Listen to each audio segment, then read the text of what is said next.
10ක් තිබුණා. දැන් ඉන්නේ 10යි. අපේ ළමයි එහෙම එකෙන් සිගරට් ගන්නවා. ඔය තරම් මොඩ් නෑ ඒ ළමයි සිගරට් බොන්න තරම්.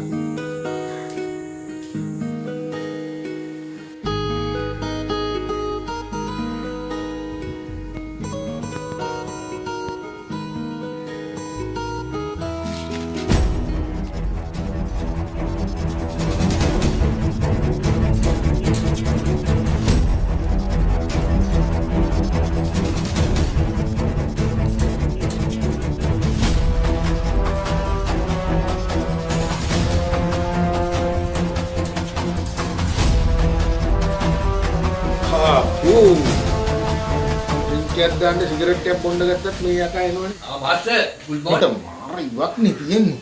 කොහොමද දවසකින් පස්සේ මාස්ටර් මේ පැත්තේ එන්නවත් සම්පූර්ණ නැහැනේ. ඔබ මාස්ටර් අඩියක්වත් ගැව්වද? සිගරට් එකක් බොන්නේ? මොන අඩිද බං? මේකත් මේ අන්තිම සිගරට් එක. මාස්ටර් දැන් මාස්ටර් ටික පාට වැටලා වගේනේ. ඉතින් කොහොමද මාස්ටර්?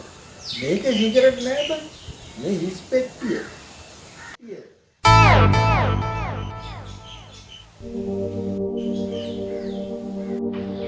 හොඳයි එහෙනම් මාස්ටර් මං ගිහිල්ලා එන්න.